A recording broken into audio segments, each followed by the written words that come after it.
Derrick dimension. Population Derrick.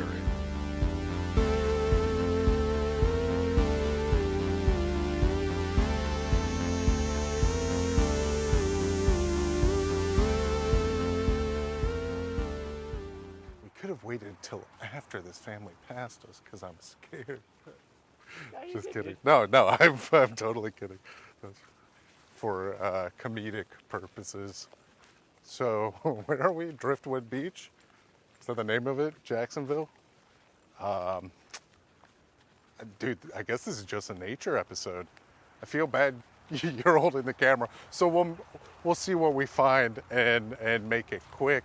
But I guess a big thing I love and to keep my soul pure and full of light is to always try to get around some nature and get away from places that tax you and has societal norms, because I am not good at those. But I am good with being around the natural flow of the universe. I love plants, I love animals, and if you don't, then I might be hesitant on my feelings towards you. It's a red flag. Yeah, we're just winging this. I'm looking around. Dude, I don't know, man. I should have mentally hyped myself up more for this, but we're rocking and rolling. I'm scared, I'm nervous, I'm overwhelmed by taking in the sights. I like the fauna of Florida, because mainly it reminds me of prehistoric times. And when I was a young boy, I always loved dinosaurs and of course Jurassic Park and stuff. Ferns are probably my favorite plant, which I guess I don't see too many ferns often randomly. I'm looking right now. I really need to hit a couple books and make my brain smarter again, because though I enjoy it, and I do know, surprising for an average individual, I got some information and knowledge on plants and animals, but I can't always bring them up. It's not always my choice what I remember or don't, which is okay. I think it's important to get out in nature and realize, at some point, us as a species originated in similar atmospheres. Now, we're at a state park, and it's still nature. You can still get killed by anything out here, but it doesn't, there's man-made paths, and when there was tribes and cavemen and all that jazz, collectives of humans, they have paths where they're like, this one will get you to where you need to go. And paths kind of originated just by walking the same way every single time. That's why they say off the beaten path, because everybody's walked down this path, it's worn down. This is obviously designed and placed, but off the beaten path would be if I start going through the bushes and into the trees, and I scrape my legs and I get ticks on my pee hole. But you never know, there might be an oasis behind there, something not witnessed by many or any at all. So it's the risk and reward. Do you want to be safe? Do you want to get to your destination, but you share that with many people? Nothing wrong with sharing something with many people. Or do you once in a while venture off the beaten path? I don't know what's out there, and I'm not really dressed and prepared to just start delving into shit. But like I said, this is a state park. There might be, I don't know. I still need to get associated with, there's black bears all throughout Florida. And then the Florida Panthers, Cougars or whatever. I don't know. There's something about those names where it's like the same thing. They could be out here, but there's also plenty of people. So this is a nice half chub of penetrating nature.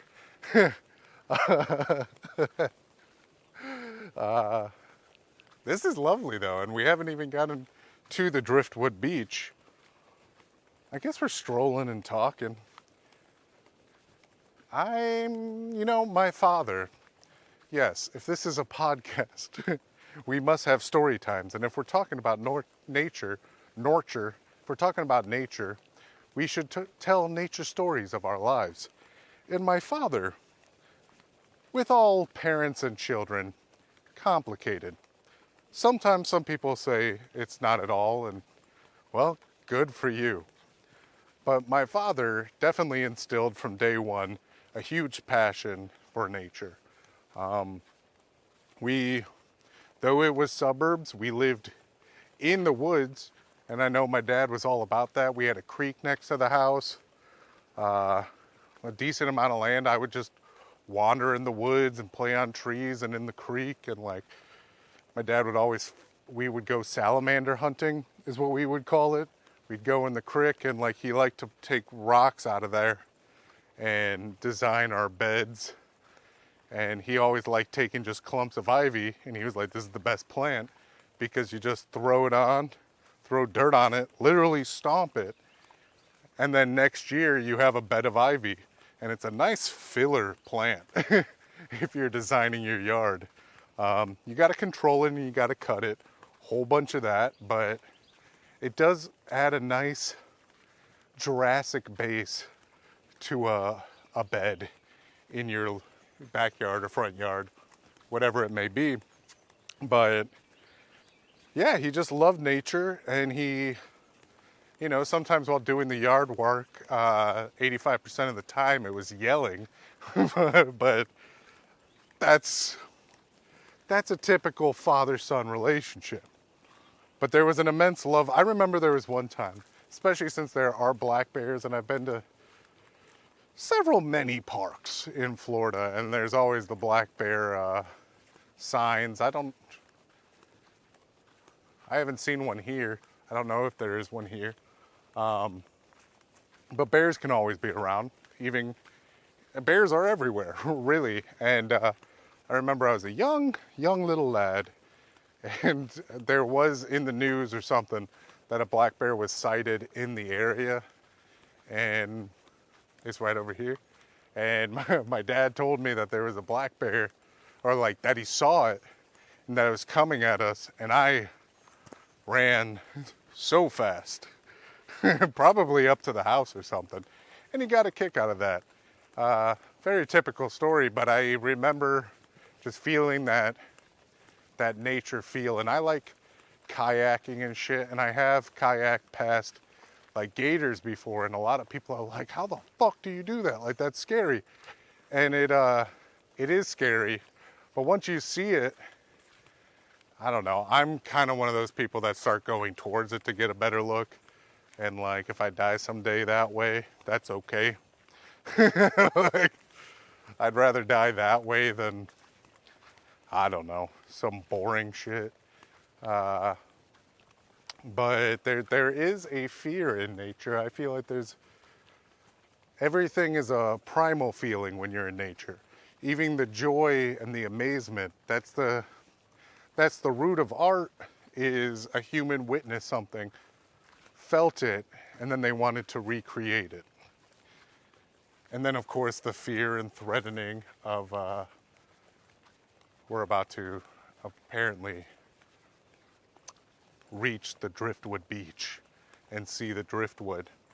But fear, joy, amazement, beauty, just a kind of basic feeling of it's just you and the universe and nature that applies. It's a beautiful, lovely thing. Ah! Bugs! Bugs still get me, but I'm starting to like them a lot more the more I see of them, and even kill them if they're in my domain. Oh my God. This is a hell of an entrance. Ah.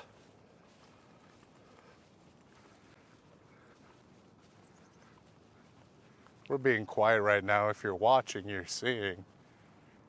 But this, oh, dude. This is what I'm fucking talking about. This way. this way directly into the ticks I've been warned about. Oh my God.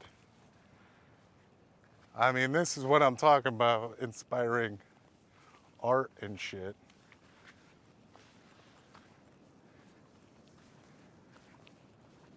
Yeah, no, this shit leaves you speechless. I'm beachless and you want to go over there? What is this? Volcanic. This is the volcanic shit? Oh, I'm having a moment, Poppy. Always having a moment. Dude, I wish I was talking more, but at least we're live streaming my, well, it's not a live stream, live recording my reaction to things like this. This just, this is, hey dude, fucking any rock is a good rock. Any sand is good sand. Any wood is good wood, drift or alive. A general appreciation. If you can the more things you can appreciate in life, the more at peace you will be.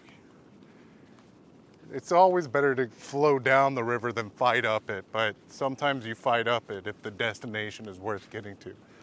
Wow. All this for $5? It's a humble price to keep these areas nature-ish. Do you think there's crustaceans in these rocks or little wildlife? Yeah, there's a thumbs up. Let's see what we see. There's things crawling. Let's put our body. There's things crawling in these little holes. Dead coral. Coral's amazing because they are living organisms and they act in insane ways. I'm kind of scared because of the holes. I'm feeling alive. I want to see if I see anything.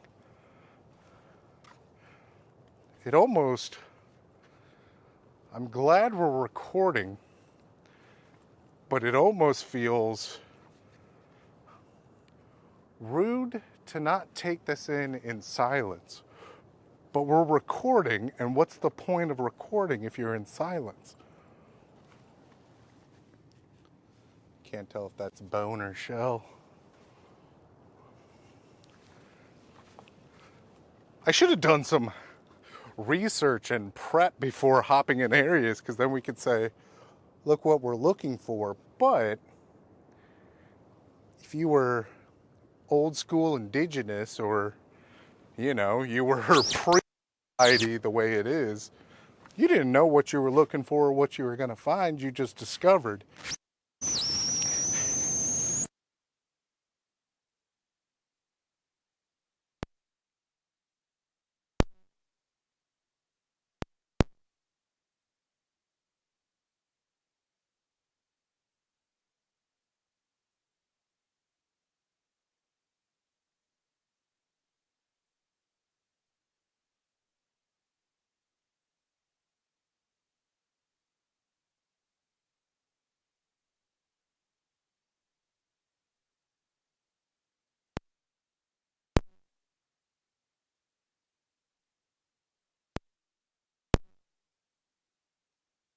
Reaction and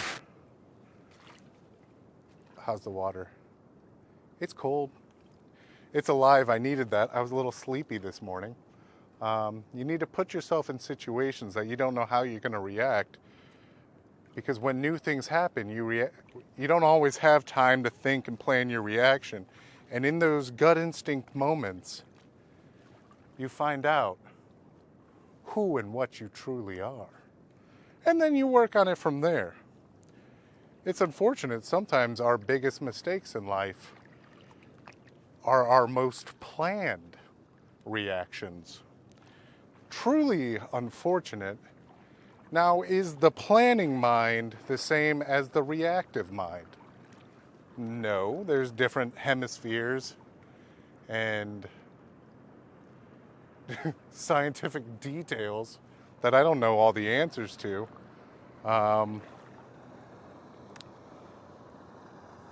yeah, there's many components of the brain, the heart, and the soul. Many components to the body. And I guess only by discovering and finding out about yourself can you live and then die.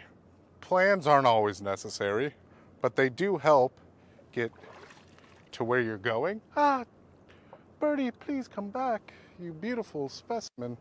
I don't know, we're trying to be meaningful for no fucking reason. But that's the reason, like the last episode, which was on a beach and we're back in nature.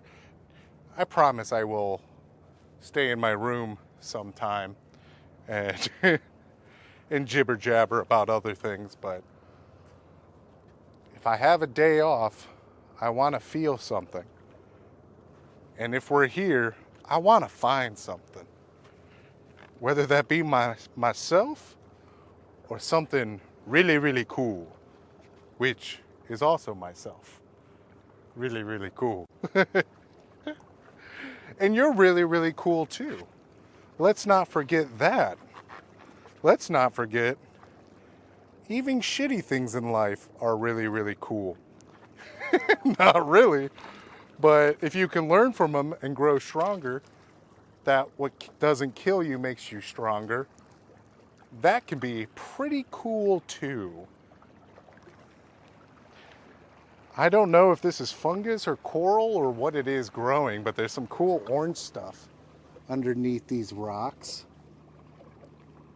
Underneath these rocks, as I squat in my Crocs, a nice all-terrain shoe. We're gonna get sponsored by them. That'd be cool to get sponsored by Crocs.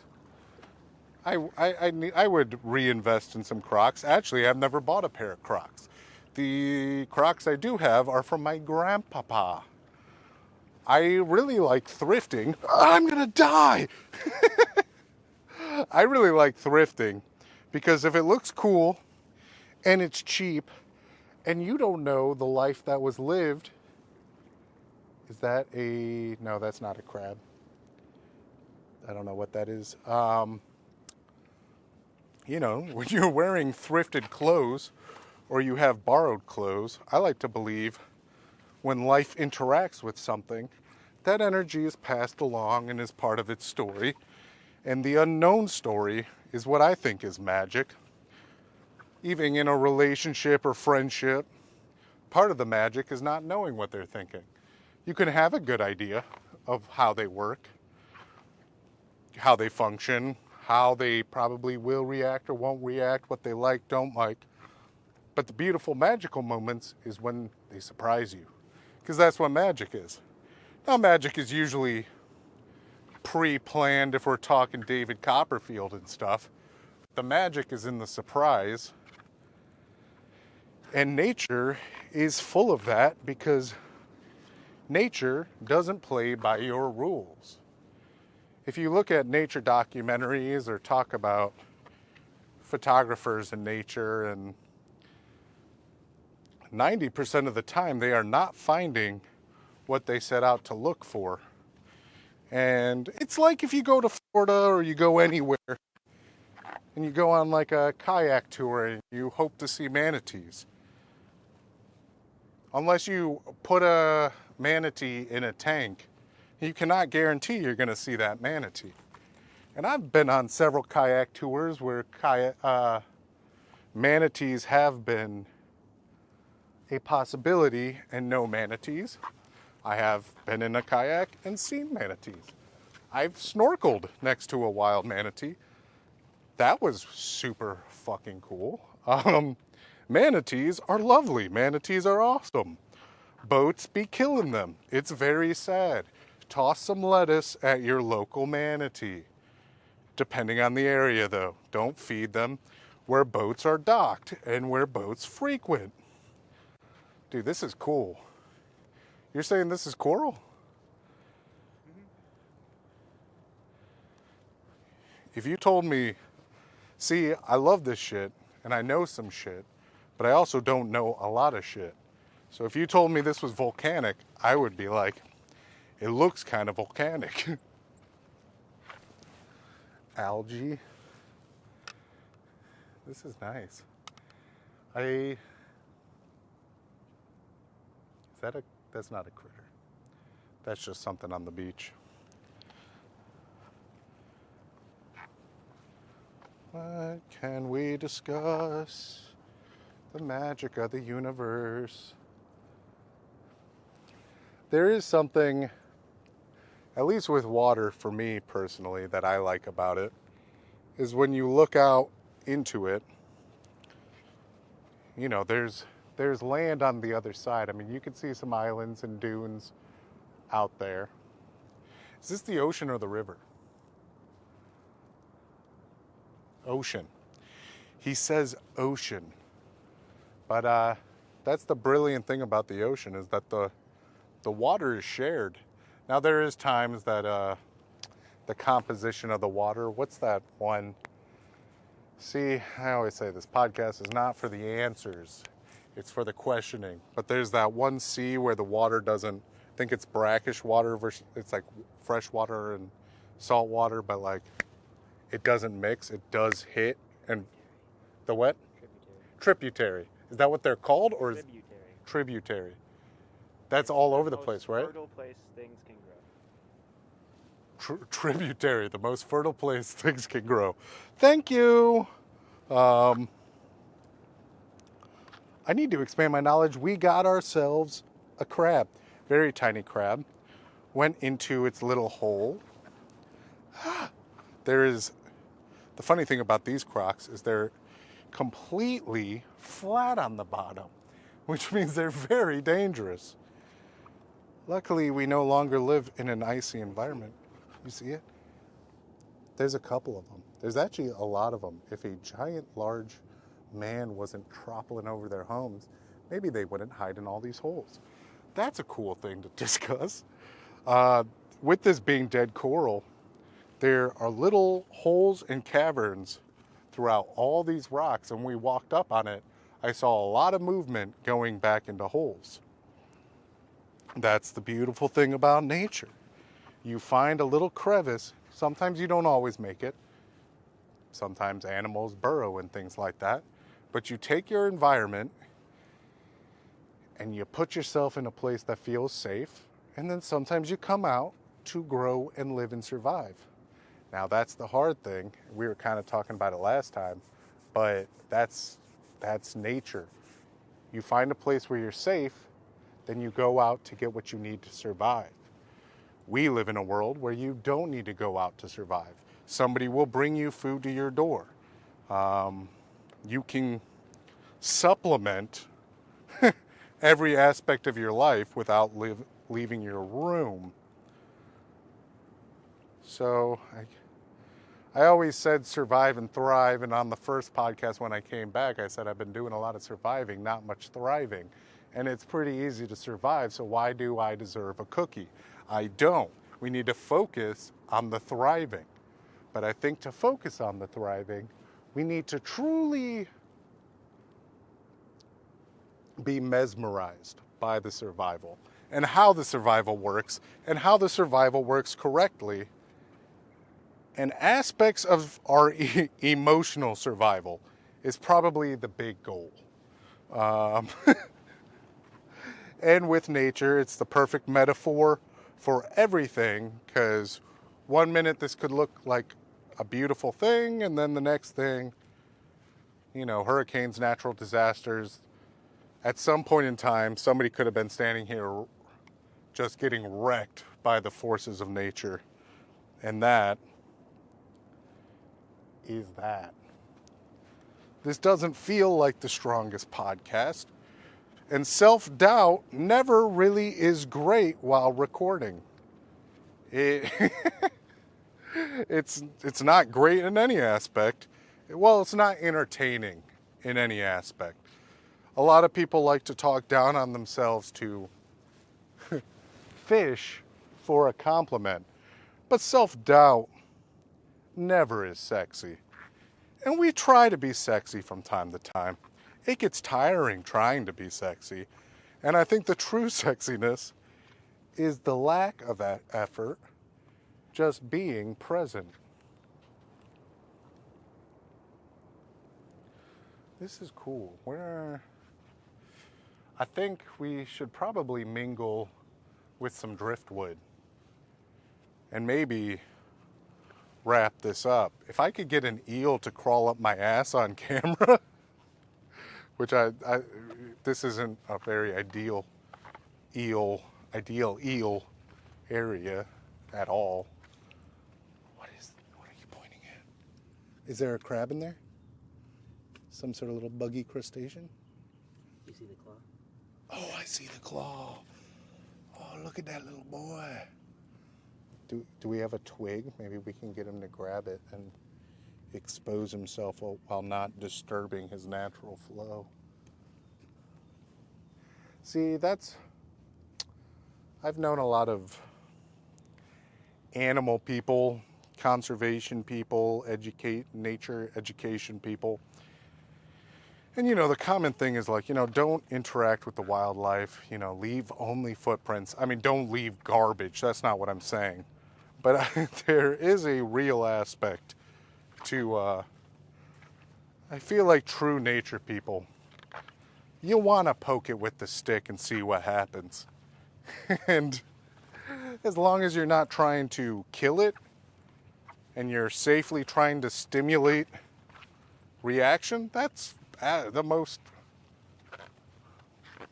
natural nature thing I feel like you can do. If you risk it interacting with you, as long as you don't come in with violence, why not play with things? And as long as you don't pick it up and take it away from its home, why not be part of this giant story of the world?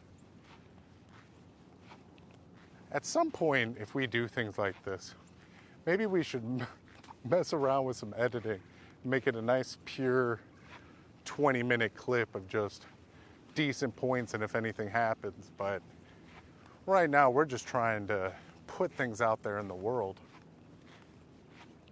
And the only way to put things out in the world is to go into the world. You look at all this driftwood and stuff, a lot of metal bands have that weird font that looks just like that, all twisted up and viney.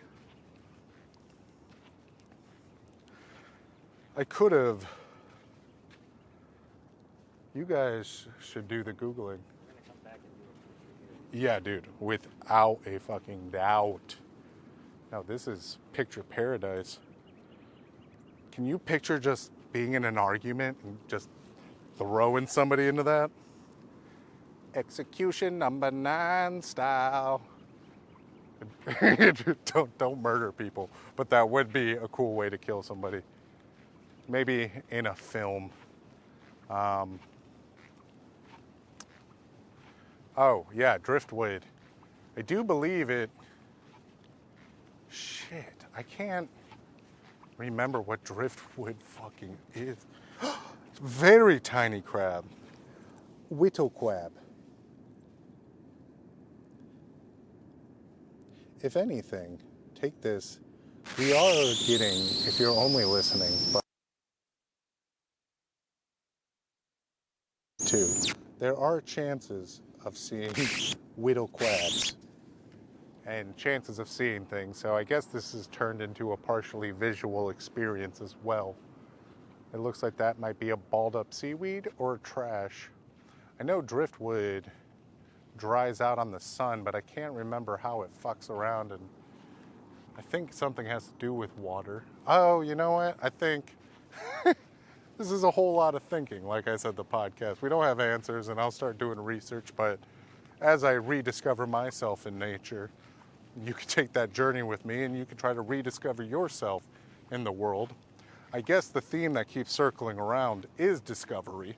So, this is a nature discovery episode, but I think driftwood, the way it kind of becomes like this is because the tide goes up, soaks it, and then it goes down, sun blazes it, and it becomes cool wood. I don't know if that prevents rotting. I don't know anything. And there's just a free-form hammock. I know there's driftwood all over the place. That's just a dead chunk of coral, right? Hell yeah, it is. I mean, it's sad to see dead coral. Please preserve the coral. We're killing everything. It's very unfortunate. Hammock over here. I think there's driftwood all over the place. Maybe she was talking about Georgia, but I do believe I dated somebody who told me about this place. And that's a thing. You got to go discover the world on your own time. Is this somebody else's? Or is this theirs? I'm not going to fuck with it. I'll fuck with animals. I don't fuck with people. Because like I said, we be killing everything. But I'm pretty sure I witnessed them spark up the good old devil's cabbage. And they might be pretty chill if I hopped in their hammock, but c'est la vie. Oh, I mentioned I have an ex who I think told me about this place, and I've had issues with relationships where afterwards I associate anything that makes me think of them with them. And you're like, man, I don't... But there was somebody I dated from Texas, and for a solid chunk of time, I was like, fuck Texas. But there's nothing wrong with Texas. I actually very much like Texas. And there's nothing... I will say this, and I've thought about it, and if I hop up and do stand-up, I mean, this is the coolest shit ever. We gotta walk and talk while we're in front of this.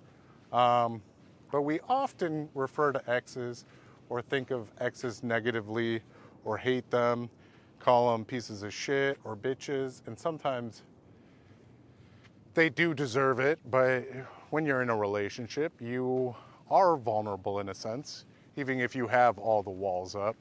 And if you feel betrayed or trust and everything like that, it hurts that much more.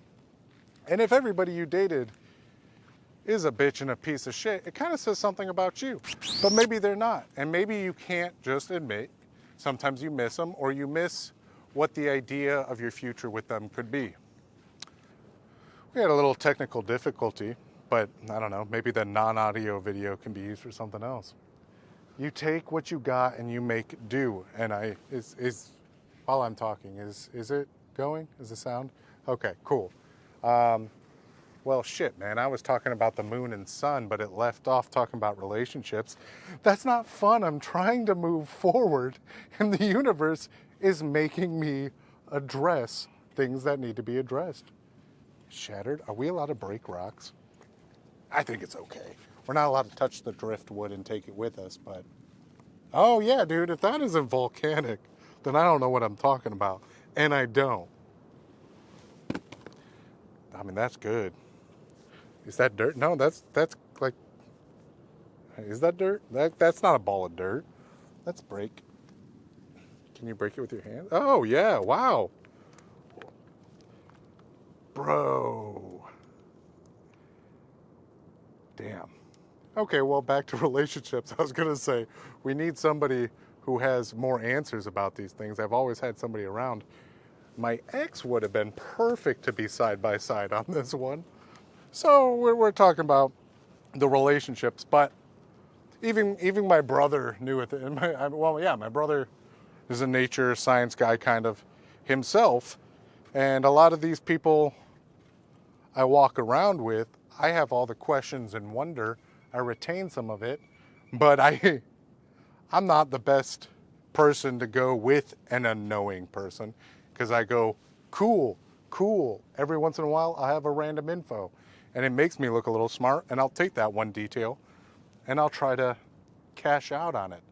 There is a saying, what is it, that if you can take one piece of information and like talk about it for 5 minutes, you can convince another person that you know what you're talking about, and you only need like 1 or 3, I think it's like 3 details, and if you can talk for a certain period of time, a person who can be convinced that you know way more than you do. And deception is part of reality and part of the wicked web we weave in our lives. But to follow up, since I guess we ended off with relationships, and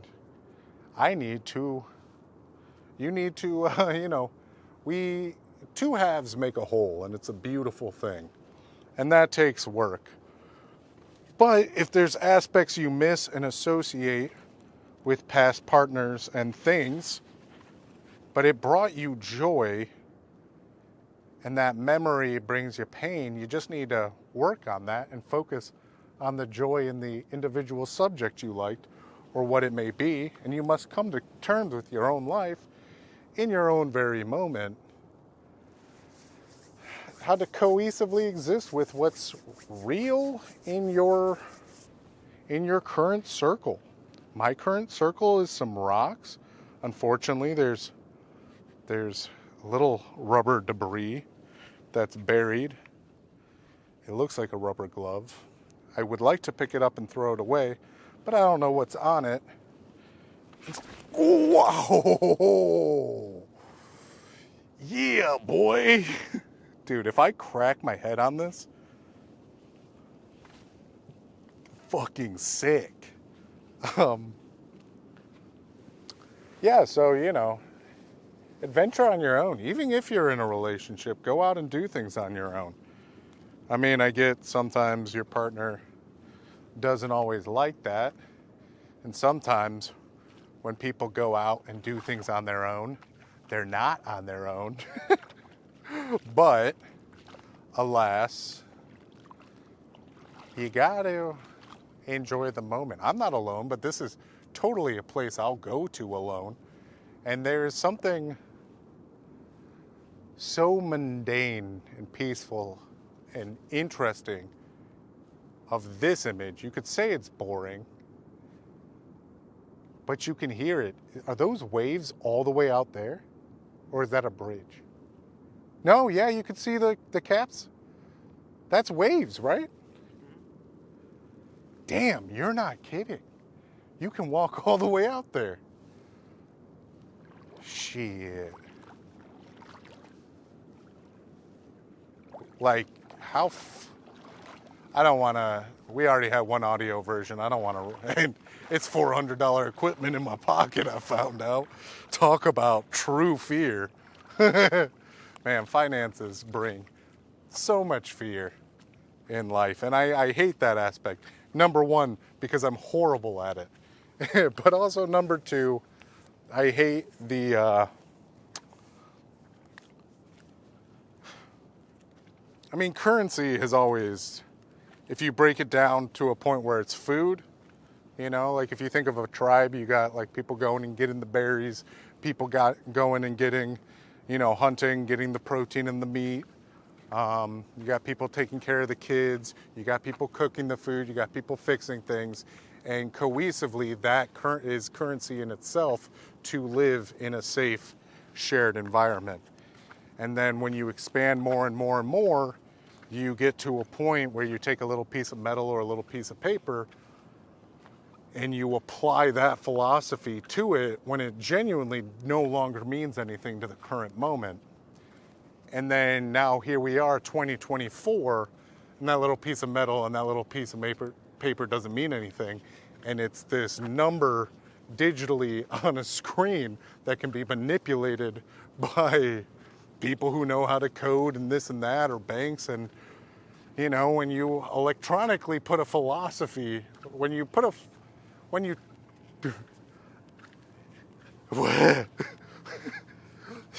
the basic idea of currency is now put onto something that can be turned off. And that's what a lot of people are scared of. If you were to find a way, let's wrap up right here.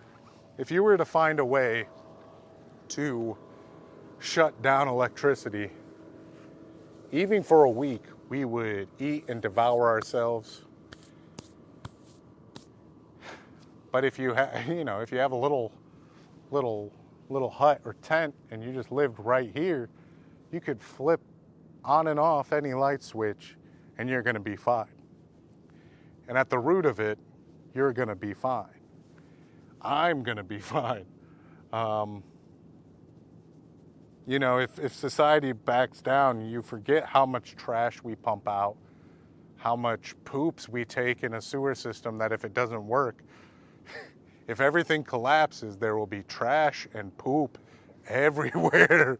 And we just keep finding ways to allow us to do things simply where you could technically use your poop and somehow make fertilizer to grow things. There's options, and maybe I will slowly, in this podcast, you'll see an evolution of the de-evolution, and like the last podcast will be me living in like a tree stump and communicating with sticks. But I think I discovered I need to do more research, and it doesn't always need to, you don't always need to be present. You do need to have thought. But I have been extremely stimulated by this area. We're going to go around and be stimulated some more in this area. But I think that'll do. That'll do. You know, you don't have to get an A+, but if you can check something off a to-do list, the gears are still oiled. So go out, discover yourself somewhere, somehow. Once again, this is the Derrick Dimension. Friends, lovers, and fellow young warriors. Thank you. And I'll see you next time. Mwah.